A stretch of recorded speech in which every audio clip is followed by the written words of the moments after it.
Welcome to the Mad Max Minute, where we long for the good old days, where if you broke a deal, then you just faced the wheel. While we're watching Mad Max Fury Road 1 minute at a time, I'm Rick. And I'm Julia. And today we're talking about minute 56, which begins with Furiosa tossing the SKS into the back seat, and it ends with Immortan Joe close behind the war rig. Close behind our war rig are Andy Nelson and Pete Wright from the Next Reel Film podcast and the Marvel Movie Minute. Thanks for having us back, guys. We're back, and I don't know if you remember, but I was on the episodes where we were spinning the wheel and making a deal. Oh, those were simpler times. Those were. Simpler. Everything was laid out for us ahead of time. We didn't have to do all this weird guesswork. There was no who's chasing who through a canyon. It's just, hey, Auntie, the deal's been broken. We got to handle this. Let's bring out the wheel. Although in Thunderdome, it was Auntie who was saying, hey, a deal that I made was broken. But, you know, specifics. Semantics. Exactly. When we last joined Furiosa on Monday, she had a motorcycle flying at her face, and so she ducks down into the rig. And what I like about the top of this minute is if you look through the window past Furiosa, you can see that motorcycle fall down past the window and bounce off to the side. And Max watching it do so. Right. As if to say, where did that come from? Right. I feel like that's sort of Tom Hardy's experience with this movie is just trying to answer that question, where did that come from? Just about every scene I can think of, you could pause it and then just have Ron Howard come in and voice over and be like, yep, that's me. And then just launch into a voiceover there. But Furiosa is not worried about references to Ron Howard voiceovers. She is more interested in getting this rifle reloaded, and considering that Max is driving, she tosses that rifle into the back seat and yells, reload the clip. And the gun lands very squarely in Angharad lap, and she picks it up, not really sure what she's looking at, and she whispers, I can't. And it's an interesting moment because I feel like Angharad's been trying very hard to put on an air of, I know what I'm doing, I'm confident in myself, and now that she's stuck in the middle of this gunfight situation, and she's had a gun thrown in her lap, she's like, I suddenly realized just how sheltered of an existence I've been locked into all my life, and I feel inadequate for the situation at hand. Well, and what's interesting is I mean, because I was wondering, is like, can she not do it because of, you know, what it represents and the whole idea of killing and all of that, especially being the one who is pregnant right now? Or is it she doesn't know? Like, what's going through her head right now? Or just like sheer panic. But then I also ask, okay, so she, you know, it's taken out of her hands by Zoe Kravitz. It's her name, Toast, right? Yeah. Who takes it and clearly knows what she's doing, although she does take her time, but still she knows what she's doing. And then it made me wonder, okay, so how does she know how to handle herself and load this rifle? Well, she's Toast the knowing.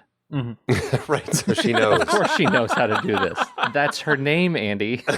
Like, if she didn't know these things, she wouldn't be called Toast the knowing. She would be Toast the ignorant, and that doesn't work. It doesn't flow so well.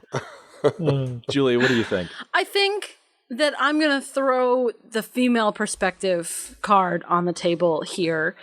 Angharad has spent this entire movie being the leader, being the strong one, and in this moment, she fails. She can't be the strong one right now.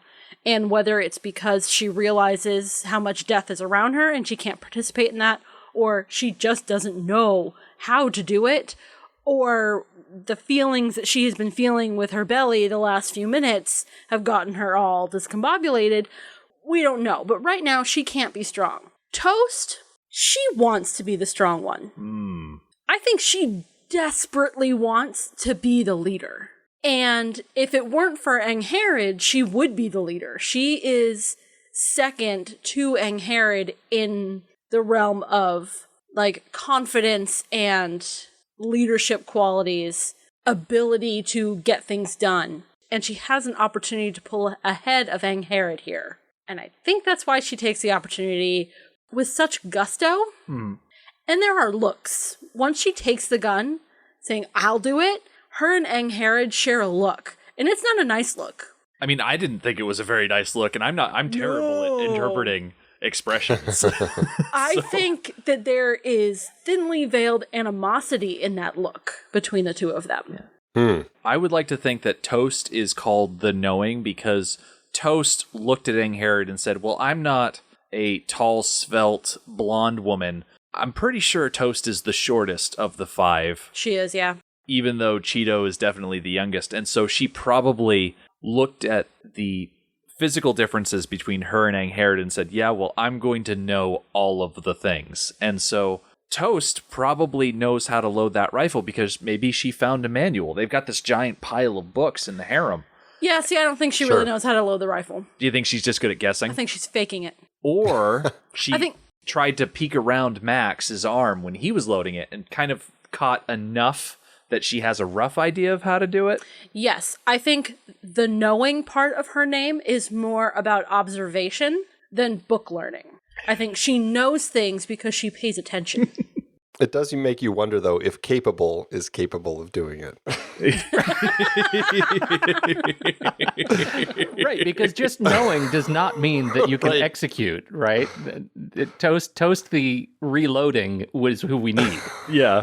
And that's definitely not who we get. And it turns out that Toast the Knowing is not able to do it on time or sort of on budget, so to speak. Yeah. And has to be rescued herself. Right. What's the thing? It can be done quick, it can be done right, or it can be done cheap, and you can only choose 2. Yeah, right. Exactly. Yeah. Right. Toast the 2. That's all you get. Yeah. If all of the wives really embody their secondary monikers, what does that say about Cheeto? Like, is she just the Does she not have a fragile? moniker? Oh yeah, it's Cheeto the Fragile. Yeah, It's right. Cheeto the Yeah. Fragile, Yes. right. yeah. Well, she does embody her moniker. And then of course you've just got Yeah. the DAG. The DAG, right. The Just, DAG, you know. yes. Doesn't have the rest of her name yet. Well, neither really does capable. She's just capable. She's right. It's not like capable the effortless. That's who we really need. Capable the sit back guys, I've got this. Right. Exactly. Capable, I got it.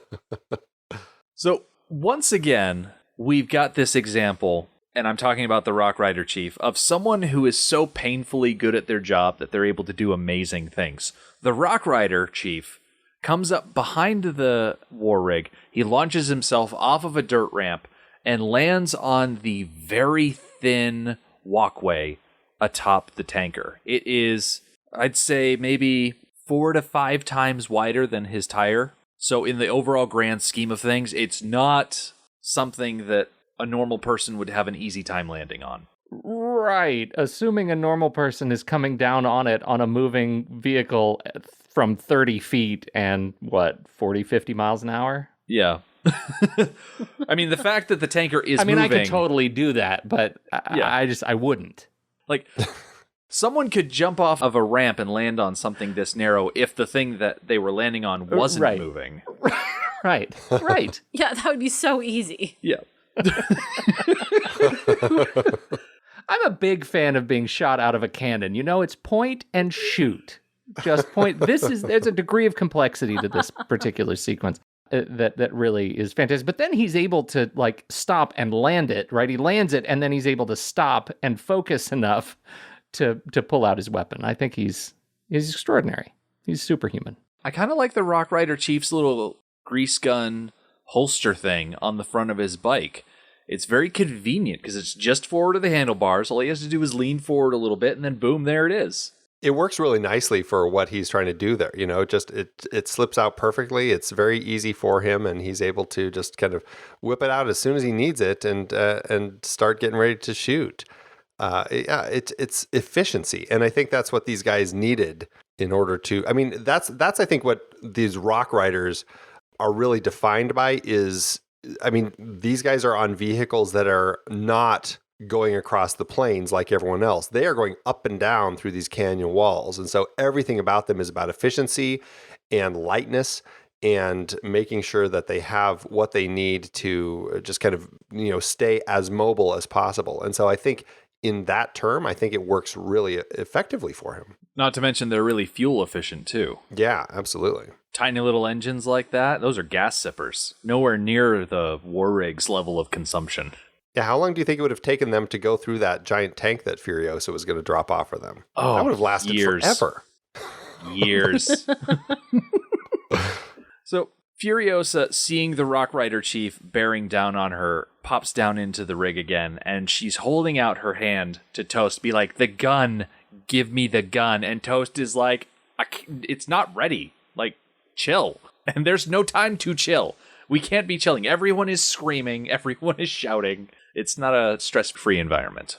Yeah, it's very stressful. And I mean, obviously there's a guy in the back of your vehicle with a gun pointed at you. So I can understand why, because he is in a position that a lot of these other riders weren't in. You were there just kind of, they have that one shot as they pass by. This guy is sitting right on top of your vehicle, pointing a gun at you. So it's not a good position to all of a sudden to find themselves in. Yeah. I mean, these Rock Riders, they live by the Obi-Wan rule. You get the high ground, and then it's all over. Right. Well, she already has her arm missing. And it's been serving them well so far. Upgrade. So the Rock Rider chief, he sees Furiosa, and he has a few things to yell at her. He shouts, "You," and then as he reaches for his submachine gun, he yells, "We had a deal," and he opens fire. And there's no negotiation to be had here. I think he just wants to make sure that Furiosa realizes before he shoots her in the face that all of this is happening because you pinky swore and you went back on that. And now I want my stuff. Which I think is fair. They Really? had a deal. I feel They like had upheld their end of the deal.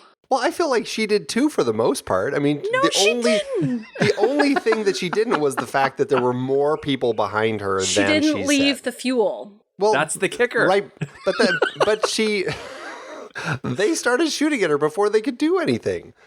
They said, you had 3 war parties coming behind you. You said there'd be a few people. Yeah. And that was like their trigger to start firing, and I don't know. I feel like if she just said, "I'm sorry, my bad, let me pull this real quick and you can have it, we'll get out of here."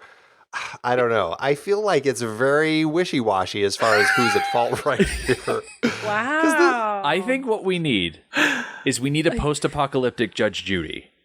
We need a people's court scenario where, okay, hold off on the chasing. We're going to put Furiosa and the Rock Rider chief in the people's court. Mm-hmm. You take them to court. And they're going to argue their thing, and then, the judge will lay down, okay, yes, you should have left the fuel pod. No, you shouldn't have started shooting when you did. Yes, you brought more people than you originally suggested. By the way, where's the written contract? There's no written contract. It's all verbal. Well, that's what happens in the people's court. No one ever has a written contract in the people's court. But the thing about those shows is there's always one party who's absolutely ridiculous. But you know what the best part about those shows is? Both parties are paid by the show to appear as a plaintiff and defendant. If you go on that show and your case is thrown out, you still get paid for appearing on that show. Hashtag worth it. Okay. And that's why we have the people appearing on the show that we do. That's right. That's right. Welcome to American television. That's how it works. Absolutely. But I imagine that if this situation was brought to, for instance, Auntie in Bartertown, I think she would, without a doubt, just yell, "I don't want to have to deal with this," pull out the wheel. Actually, no, the real question is, who would spin the wheel? Would the Rock Rider chief spin the wheel, or would Furiosa spin the wheel? Furiosa would spin the wheel. All right, so Julia I don't votes know. Furiosa. I don't know. I think they would both have to spin the wheel because the Rock Rider started shooting before she would have had a chance to do anything. Pete, what do you think? I think I'm with the Furiosa on the wheel thing. I don't know. I can't believe that we're having this much trouble deciding who's the good guy in Fury Road. The Rock Rider chief has horns on his head and he's dressed like the devil. I think he's the bad guy here. You're right. Not to put too fine a point on it.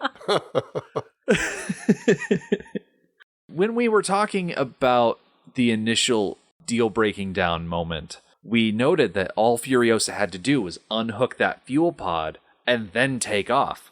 And if the Rock Rider chief wanted his fuel, he could just stay there in the canyon, blow the bridge, and then all would be taken care of.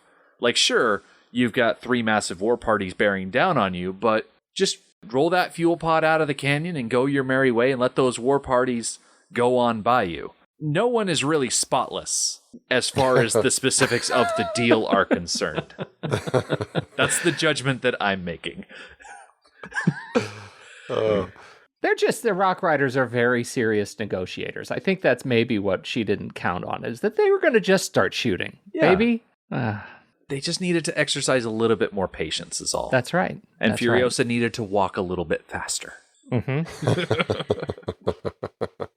Do you think that at this point, if Furiosa threw her hands up and said, "You're right, we had a deal, I'll complete the deal," that it was salvageable, that they could have said, "Okay, we're going to slow down, we're going to stop, we're going to unhook." Right. Wait, we're going to leave. Do over. And you're going to let us. We do this with my kids all the time. We say, okay, wait a minute, stop this. Let's erase all of that. And then we'll go back and we'll try it again. Yeah. I mean, never mind that Furiosa has killed a bunch of their guys. Right. Oh, yeah. Well, a score must be settled at this point. I think it's too late. Exactly. Yeah, I don't think Yeah, I Furiosa think would have been that's able to right. crawl out the top of the rig, climb along the tanker, and then just hop down, unhook everything, and just push it away. Yeah, because they can't stop because they know that they've got Immortan Joe hot on their tail too. Yeah. We saw that very briefly in the last minute. And we keep getting little glimpses of it. Right.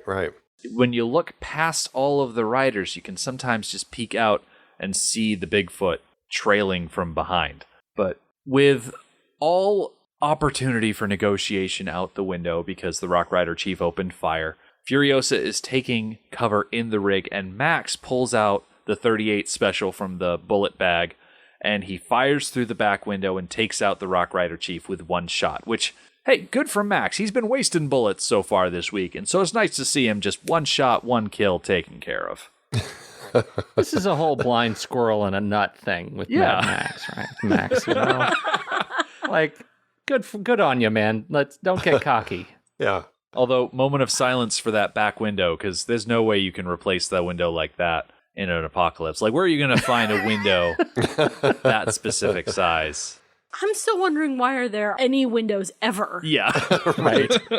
Exactly. Oh. How are they not all broken? I just look at this situation and I'm like, great, now the back seat is covered in broken glass.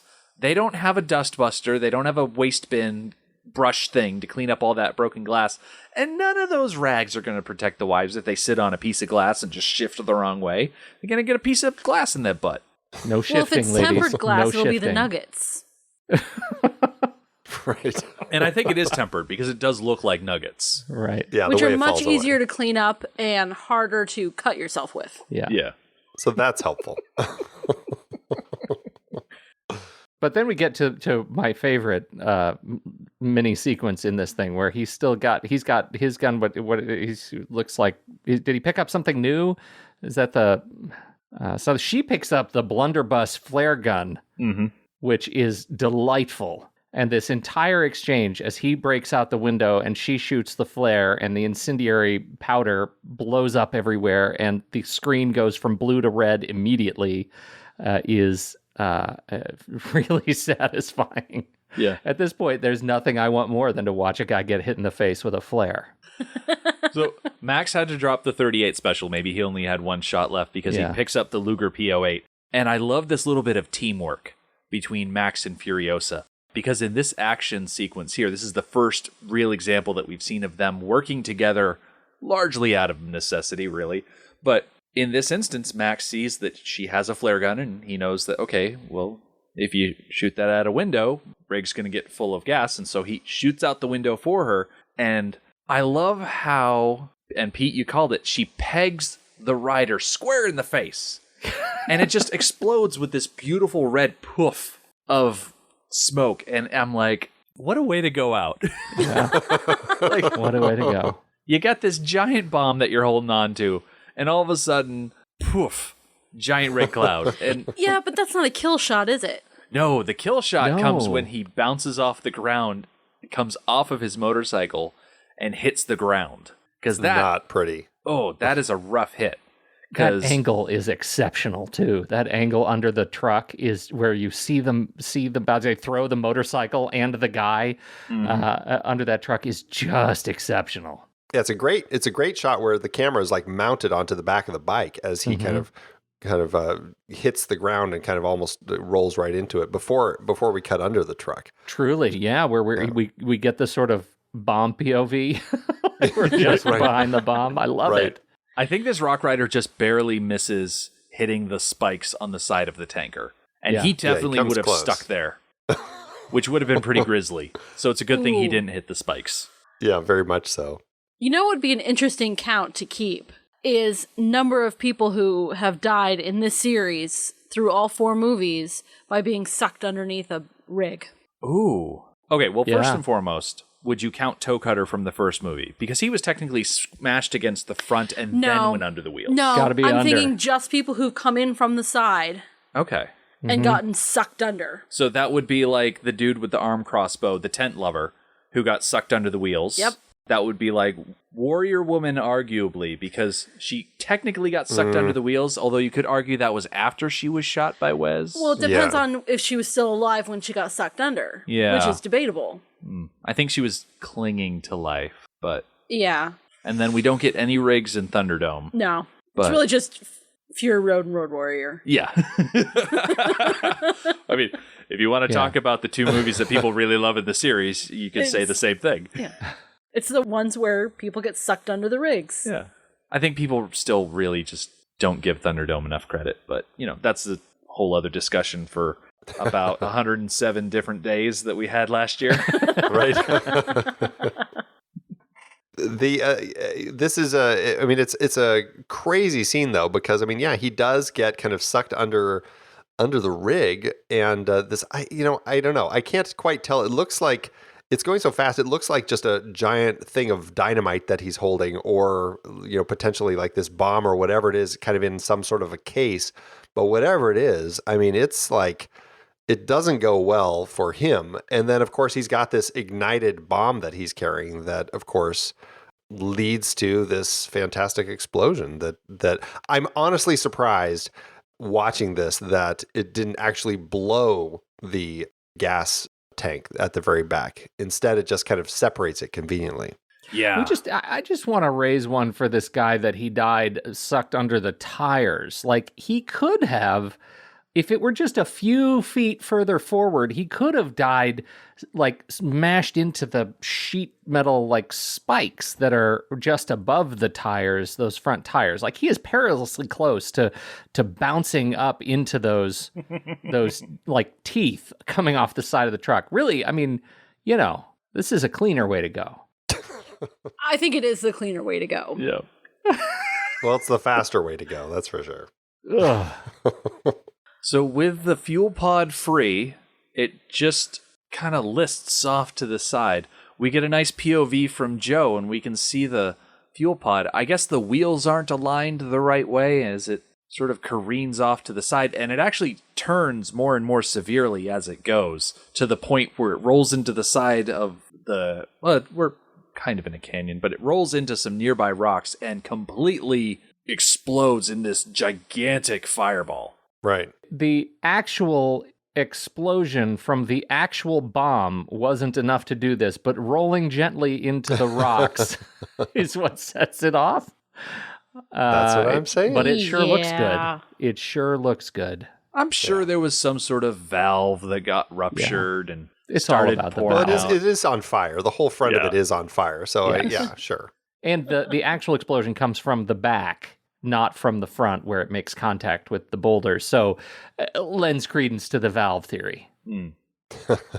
But I love how big the explosion is, because we've got an opening here, and the Bigfoot is driving by it, and as it explodes, we get a split-second shot right around second 42 of Joe's eyes getting wide as he realizes, oh, hey, fire, and then he just plows right through it. And I love the image of the Bigfoot emerging from this fireball, because it is so cool. Do you think it would have worked better for him if his eyes bulged? That would have been a better tie. Yes. I think so. Yes. I don't know. I feel like you've got to save Immortan Joe eye bulges for the really special moments. You don't want to overdo it. Yeah. Okay. Spoiler alert. We do get an eye bulge later in this movie. Right? So I don't want to say specifically what minute it is in, but it is coming sometime between, week 20 and 24, somewhere in that range, I think. Yeah. Okay. Not too far away. Not too far away. Yeah, it's one of Max's nightmares. We'll get to it when we get to it, But yeah, but you're right though about the flames coming out of those flames as you watch the Bigfoot kind of roll through them with Rictus up on the top as he's kind of protecting himself, I guess, as best he can from the flames. And right around second 45, you can see Rictus up on top of the Bigfoot, and he's looking back at it like, oh, wow, we just drove through that. I was outside. I'm not wearing a shirt, and I'm still here. And good thing I'm already bald. Oh, God, I know. That's why he was protecting himself. He was like, no, my eyebrows. It's all I've got left. What's really frightening is that there is one Imperator on either side of the Bigfoot, and they're just hanging off of the doors. So, sure, there's an Imperator on Joe's right side, but there's also an Imperator on Joe's left side, and he really catches the brunt of the fire. And it's actually surprising when we see him in Friday's Minute that he's not a little bit more charred. Right. I'm thinking of Iron Bar at the end of Thunderdome, coming out completely suit covered. Yeah, the one on the right side, I mean, he smartly is like, it looks like he's almost like kind of laying himself down along the very side edge of the truck. And even if the one on the left side of Bigfoot is doing that, you're right. I mean, his whole back should at least be covered. Yeah, because those Imperators, they don't have the protection of the high SPF chalk dust / antacid that the War Boys cover themselves in. We were talking a little while back about what does Nux taste like because the dag bites him. And so we figured, well, maybe he's just covered in antacid. Antacid. Yeah. Right. Yeah. So a couple seconds later, around second 47, we get the cool guys don't look at explosions moment for the war rig. Right.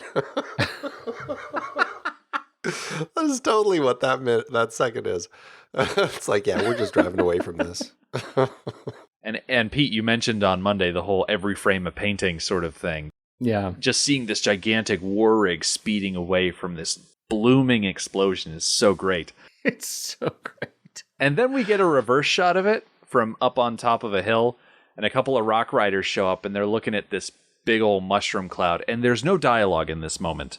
There's no subtitles. There's nothing in the script. But in my own mind, I can just hear one of those rock riders going, "Oh, shucks. That was ours." That was ours. Well, there goes the fuel. It is. It's such a funny thing. Like do you think there's any regret that maybe they played a part in destroying the fuel themselves through their own actions? Like maybe this is like the pause of shame. Like, you guys, we never learn. Like, like one of the rock riders turns to the other and he's like, maybe we shouldn't have started shooting when we did. Right? It was gas. But I have to say, I do love this shot because it's kind of a well-deserved break between major action sequences. And even though it's like 3 seconds tops, like it's a chance to just sort of take a very brief breath and look at the scope of what just happened before they start assaulting you again. Like I need this wide shot to regain sense of space. It's a really smart break from being so close to and living in it. It feels like the visual chapter end saying, well, that's the end of the Rock Riders chapter. We finished that one. Now we'll kind of continue the pursuit of Joe now that he's right on their tail. Yeah.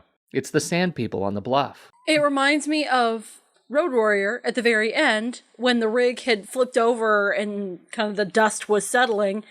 Almost exactly the same. There was a group of a few of the Horde stopped far away in the distance and just seeing the carnage and going, okay, that's done. And going back to their own business. Kicking the dust a little bit, feeling a little foolish. Well, shucks, there goes Humongous. I love that. I like to think that these guys are now up here going, so I think I'll be chief now. Yeah. Like Right. they're having their little debate now. You're going to be chief? You want me to be? I'll do it this time. Do you want to? No. Really? Like, should we rock, paper, scissors for it? And then all three of them throw out a different sign, and it's like, well, that's not going to work. Best 2 out of 3. Oh no, they would all throw There's rock. there's no paper or scissors. 1, 2, 3, rock. 1, 2, 3, rock. Why does nobody ever win this game? I was told someone would win. They just stay up on that hill. And when we come back at the later end of the movie, we pass those same 3 rock riders. 1, 2, 3, rock. Damn it. Oh, man. With the rock riders out of the picture, we get a nice tracking shot across the war rig. We see Max still driving and Furiosa and the wives through the window. And coming up behind them is Rictus on the back of the Bigfoot. And he is laying on that flamethrower thick. Yeah, he's playing. Well, how often does he get to play with his flamethrower? He's going hog wild. I imagine that Rigdis gets to play with his flamethrower whenever he wants to. Anytime. You think so? Just once. I feel like he saw that fireball go off that he drove through. He's like, oh yeah, the flamethrower. Yeah, he's like amped up. Because we don't see him using it until after he's gone through that giant fireball. He's like, oh yeah, let me turn that thing on. Mm-hmm. That's right. He's the guy. He's like the sound guy on a shoot that almost forgets to press record. He's like, oh, thank God I turned this on. That would have been embarrassing. The boss would have been really mad. Yeah. But it's beautiful. I question why. I mean, I know he's probably doing it just to be threatening, but he does crank it maybe a little prematurely. Wouldn't you think in a world universe in which fuel was scarce, you wouldn't be cranking that flamethrower at nothing? Oh, well, see, that's the beauty of Gastown. Truth. Is that fuel's not scarce anymore? Fuel's not scarce there, right? Now it's That's water. True. You don't want to be And babies. You don't want to be the guy hanging off the left side again because that flamethrower is just right over his head. Like, Yeah. yeah. This is the kind of world where you can be wasteful with your flamethrower, but heaven help you if you pull out the super soaker and start wasting water. You know what that would be if you pull that out on top of Immortan Joe's truck. That's a power move right there. We are going to wash your truck right now. I mean, it really needs it. Based on them going through the atomic storm and then putting down the cow catcher and throwing the dirt everywhere, they need to go to the local car wash and just go through a couple of times. And yeah, they could go through it twice. They don't care. Yeah. You just got to be careful if you go through the self-serve car wash with those hoses. You can't let it get the best of you because that thing will start whipping around and then you'll look like a fool on the internet. I don't think they should go through the auto car wash because they have several broken windows. Oh, yeah, that's right. And all that soap and water will get inside. Oh, and in your eyes. That really stings. Yeah. They don't have Johnson & Johnson No Tears shampoo in a car wash. It's like all tears. It's like a car wash of self-care. It's just like kind lotions, maybe some scents. There's always incense burning. This is definitely a world that could use something like that because you look at all the people in this and there is no one that smells good. Oh, yeah. There is no chance of that. Even the wives, who are kept in a hermetically sealed dome and wash themselves with water, even then. I mean, I guess if you like natural scents, quote unquote, natural scents. Ew, who likes natural The scents? word you're looking for is musk. Yes. And on that musky note, it brings us to the end of today's episode. So come back on Friday because Rictus is going to be scolded and told to rein in his flamethrowing. Angharad is going to deploy Operation Human Shield. And Nux is going to kindly offer to pike Furiosa in the spine. The Mad Max Minute podcast is a fan project by Rick and Julia Ingham. The Mad Max franchise was created by George Miller and Byron Kennedy, is presented by Kennedy Miller Mitchell Productions, and distributed by Warner Brothers. Mad Max Minute is produced and edited by Rick Ingham. Our opening music is Verdi's Dies Irae by Daniel Bautista of danielbautista.com. Our home on the internet is madmaxminute.com. You can follow us on Twitter at madmaxminute, like us on Facebook by searching for Mad Max Minute, and join our Facebook listener group, Mad Max Minute Beyond Microphone. If you'd like to support the podcast, visit madmaxminute.com, where you can see what's in our TeePublic store, join our Patreon, or even donate to the show to help us keep the tanks full. Thank you for joining us for minute 56 of Fury Road. We'll see you next time.